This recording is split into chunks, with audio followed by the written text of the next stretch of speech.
அனைவருக்கும் தினம் ஒரு தகவல் சார்பாக இனிய வணக்கங்கள். இன்றைக்கி நம்ம பார்க்க போகிற பதிவு ஆனி மாதம் வந்திருக்கக்கூடிய சுக்கிர அமாவாசையோட சிறப்புகள் பற்றி தெரிஞ்சுக்க போகிறீங்க.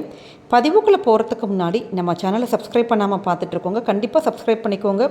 அப்போ தான் எங்களுடைய எல்லா பதிவுகள் நோட்டிஃபிகேஷன்ஸ் உங்களுக்கு உடனுக்குடனே வரும். இப்போ பதிவை பார்க்கலாம். ஆனி மாதத்தில் வந்திருக்கக்கூடிய, அதுவும் வெள்ளிக்கிழமையில் வந்திருக்கக்கூடிய அமாவாசை திதி வந்து ரொம்ப ரொம்ப விசேஷமான திதி.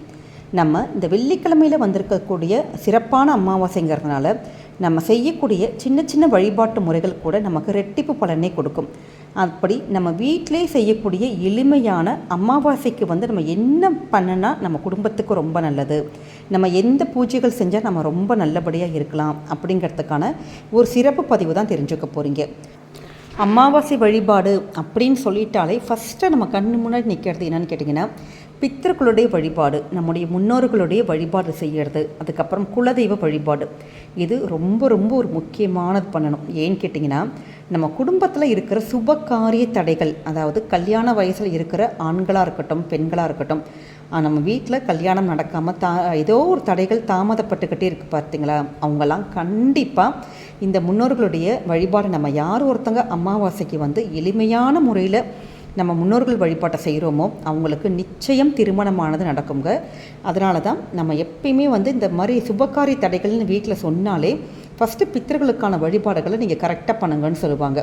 அதே மாதிரி கல்யாணம் ஆயிடுச்சு, ஆனால் எங்களுக்கு குழந்தை பாக்கியம் ரொம்ப தள்ளி போயிட்டே இருக்குது அப்படின்னா கண்டிப்பாக நீங்களும் வந்து இந்த அமாவாசை வழிபாடு நீங்கள் மேற்கொண்டீங்கன்னா உங்களுக்கு குழந்தை பாக்கியமானது கண்டிப்பாக கிடைக்கும். அந்த வழிபாட்டை பற்றின ஒரு சிறப்பு இது தான் நம்ம தெரிஞ்சுக்க போகிறோம்.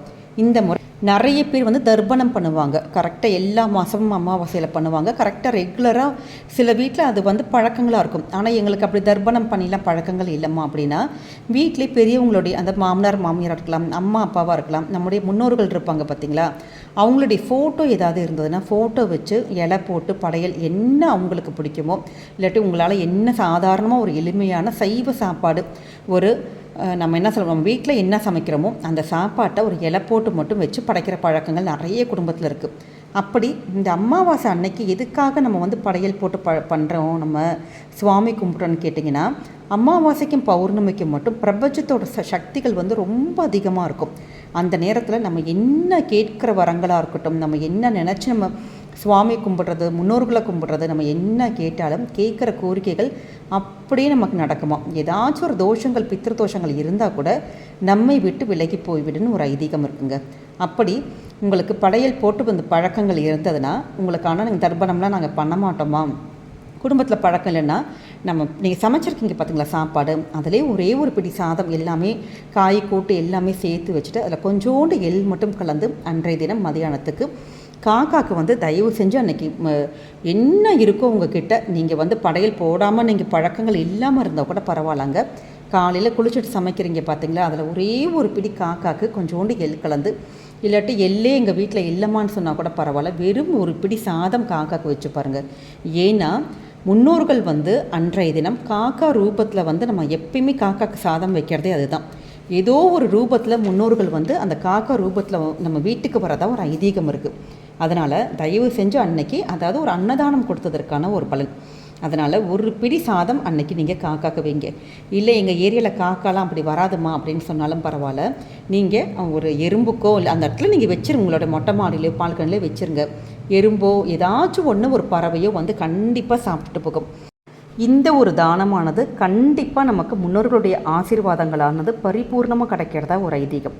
அதனால் உங்களுக்கு எந்த பூஜைகள் செய்ய முடியல, எதுவுமே பண்ணல, நாங்கள் படையல் போடல, சுவாமி கும்பிடல, எதுவுமே நீங்கள் செஞ்ச பழக்கங்கள் இல்லாமல் இருந்தால் கூட பரவாயில்ல, அமாவாசை தினம் அன்னைக்கு மட்டும் காக்காக்கு இந்த வைக்கிற பழக்கத்தை, சாதம் வைக்கிற பழக்கத்தை மட்டும் நீங்கள் ஏற்படுத்திக்கோங்க.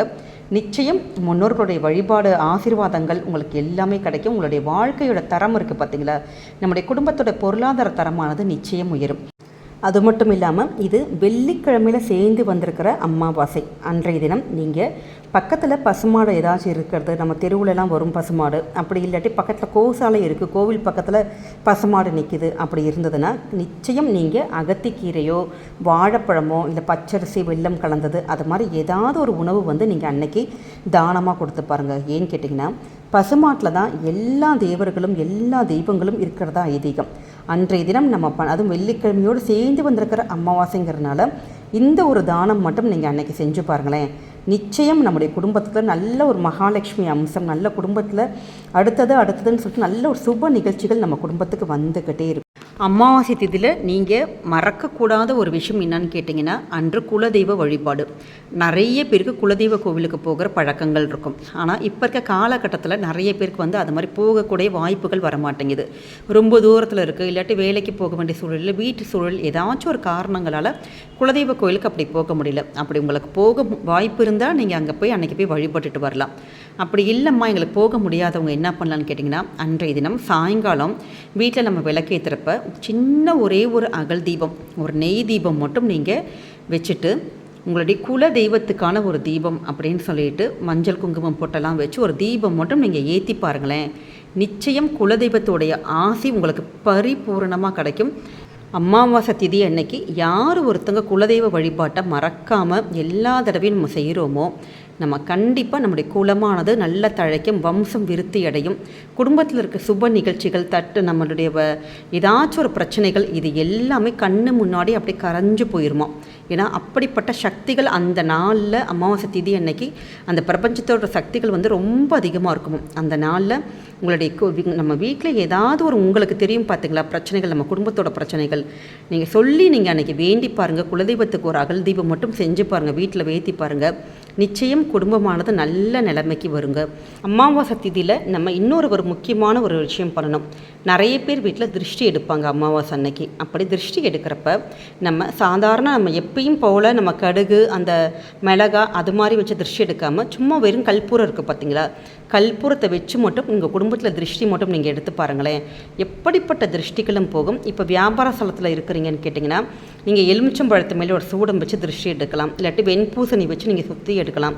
அந்த முறையில் நீங்கள் செஞ்சு பாருங்கள். கண்டிப்பாக உங்கள் எப்படிப்பட்ட கெட்ட ஒரு திருஷ்டி, கெட்ட சக்தி எதுவாக இருந்தாலும் நல்லா உங்களுக்கு அந்த பிரச்சனைகள்லாம் தீர்ந்து குடும்பமாக இருக்கட்டும், ஆஃபீஸாக இருக்கட்டும், நல்லபடியாக நல்ல ஒரு முன்னேற்றம் அடையும். இந்த முறையில் அமாவாசையில் நீங்கள் பித்ருகள் வழிபாடு, முன்னோர்கள் வழிபாடு, நம்முடைய குலதெய்வ வழிபாடு, அது மாதிரி வீட்டிலே செய்யக்கூடிய எளிமையான பூஜைகள் செஞ்சு பாருங்கள். நிச்சயம் உங்கள் குடும்பத்துக்கு அடுத்ததுன்னு சொல்லிட்டு நல்ல விஷயங்கள் நடந்து கொண்டே இருக்குங்க. பார்க்குறதுக்கு ஒரு சின்ன விஷயமாக தான் தோணும். ஆனால் முன்னோர்கள் வழிபாடுன்னு சொல்கிறோம், அது அவ்வளோ பெரிய ஒரு சக்தி. நம்முடைய பரம்பரையே, நம்முடைய ஜென்மங்களுக்கே உள்ள எப்படிப்பட்ட பாவங்கள், தோஷங்கள், இது எல்லாமே போக்கிடக்கூடிய சக்தி நம்மளுடைய முன்னோர்களுக்கு இருக்குது. அதனால் இன்றைய தினம் நீங்கள் மறக்காமல் இந்த சின்ன ஒரு எளிய வழிபாட்டை செய்யுங்க. குடும்பமானது நல்ல நிலைமைக்கு வரும். இந்த பதிவானது உங்களுக்கு கண்டிப்பாக பிடிச்சிருக்கும்னு நினைக்கிறோம். பிடிச்சிருந்தால் ஃப்ரெண்ட்ஸ் அண்ட் ஃபேமிலி மெம்பர்ஸ்க்கு ஷேர் பண்ணுங்கள், அவங்களும் இதை பார்த்து பயன்பெறட்டும். நம்ம சேனலை சப்ஸ்கிரைப் பண்ணாமல் பார்த்துட்ருக்கோங்க, சப்ஸ்கிரைப் பண்ணி கண்டிப்பாக உங்களுடைய ஆதரவுகள், சப்போர்ட்டுகள் எங்களுக்கு கொடுங்க. மீண்டும் வேறொரு நல்ல பதிவோடு சந்திக்கிறோம். நன்றி, வணக்கம்.